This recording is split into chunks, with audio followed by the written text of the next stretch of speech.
Hello friends, मैं शाइस्ता। आज हम आपको बताएंगे जो लोग बुटीक चलाते हैं उसमें एक टाइम ऐसा भी आता है कि आपके पास स्टिचिंग के लिए बिल्कुल काम नहीं होता है और मार्केट में लोग निकलते भी नहीं हैं और वो बहुत ही कम काम बनवाते हैं। तो एक तो ये शराधों का टाइम होता है, एक टाइम ऐसा होता है ना तो कोई फेस्टिवल होता है और ना ही कोई शादी के मुहूर्त होते हैं। तो उस टाइम पे भी बुटीकों में बहुत ज़्यादा कम काम हो जाता है और आपको इससे प्रॉब्लम भी हो जाती है क्योंकि आपने टेलर मास्टर भी रखे होते हैं। तो उस कंडीशन पे अगर उन्हें निकाल देंगे तो आपको जब काम आएगा तो बहुत प्रॉब्लम आएगी। तो उस टाइम पे आपको काम किस तरीके से लाना है और आपको क्या करना चाहिए, तो आज हम आपको सारा बताने जा रहे हैं। तो सबसे पहले हम ये कहेंगे कि आपको जैसे ही नया साल शुरू हो आपको पूरे साल का कैलेंडर आपको स्टडी करना है और स्टडी के साथ आपको ये देखना है कि किस मंथ में आपके पास ज़्यादा काम रहेगा।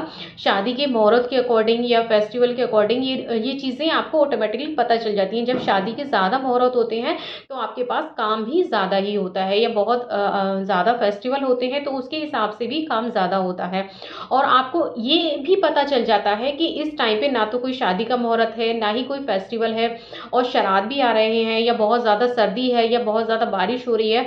तो आपको उससे भी पता चल जाता है कि इस महीने आपके पास काम कम रहेगा। तो उसके लिए आपको क्या करना है, जो आपके पास रेगुलर कस्टमर हैं, जो अपने कस्टमर हैं आपके, जिनके कॉन्टैक्ट्स आपके पास हैं, उन्हें आप मैसेज कर सकते हैं या कॉल करके भी इन्फॉर्म कर सकते हैं कि नेक्स्ट मंथ के लिए हम प्लान कर रहे हैं, हमारे पास 20% ऑफ है या 30% ऑफ है।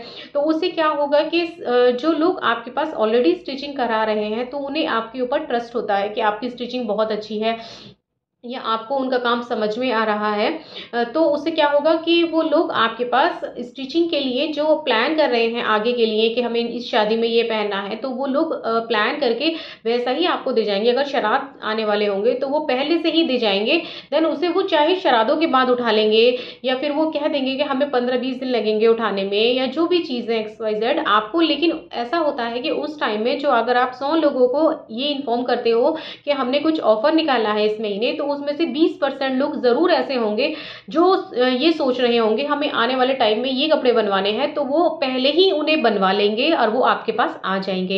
एक तो ये प्लस पॉइंट हो गया कि आपके पास सिलाई आ गई। उससे क्या हुआ, आपको मार्जिन तो आया लेकिन एक मार्जिन थोड़ा कम हो जाता है, लेकिन आपका काम रेगुलर हो जाता है। दूसरा ये प्लस पॉइंट होता है, जो आपके क्लाइंट आपके पास आए डिस्काउंट में, उन्हें ये भी रहेगा कि अगर हम इनके पास रेगुलर रहते हैं तो ये बीच बीच में डिस्काउंट भी निकालते रहते हैं, तो उससे हमारा भी बेनिफिट हो जाता है क्योंकि हम डिस्काउंट के टाइम में भी बनवा लेंगे तो हमें वहां पे पैसे कम बच जाते हैं। क्योंकि कोई भी काम जब तक कि कस्टमर को बेनिफिट नहीं होगा वो काम कभी भी सक्सेसफुल नहीं हो सकता। अगर हम ये सोचें कि बुटीक चलाने वालों को या कोई भी काम हो उन्हीं को बेनिफिट होगा और कस्टमर उसमें लॉस में है, तो वो काम कभी सक्सेस नहीं हो सकता।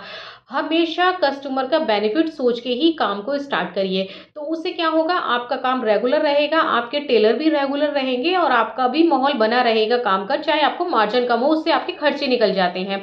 तो ये प्लान आपके लिए बहुत ही सक्सेसफुल हो सकता है। आप इसे कर सकते हैं, आप इसे सोशल मीडिया पे भी कर सकते हैं, गूगल पे भी रन कर सकते हैं कि हमने एक महीने के लिए ये डिस्काउंट निकाला है। फेसबुक, इंस्टाग्राम, टेलीग्राम ग्रुप होते हैं, आपकी सोसाइटी के ग्रुप होते हैं, तो इससे आपके काम बढ़ने के इस टाइम आप अपनी शॉप का एडवर्टाइजमेंट भी हो जाता है आपका। और आपके आगे फ्यूचर में जैसे ही वो टाइम खत्म होता है उस जैसे आपने जो ऐड किया और वो टाइम जो था जिस टाइम काम नहीं होता, हो सकता है कुछ लोग उस टाइम आए, हो सकता है कुछ लोग उस टाइम के बाद आए, तो उससे एक तरीके का आपका शॉप का एडवर्टाइजमेंट भी हो गया क्योंकि आप उस टाइम फ्री थे और उस टाइम पे ही आपको काम भी आ गया जिन लोगों को डिस्काउंट में काम कराना था। तो आज के लिए इतना ही, आप ये बिल्कुल ट्राई करके देखिएगा, इससे आपको काम जरूर आएगा। आज के लिए इतना ही। Thank you so much.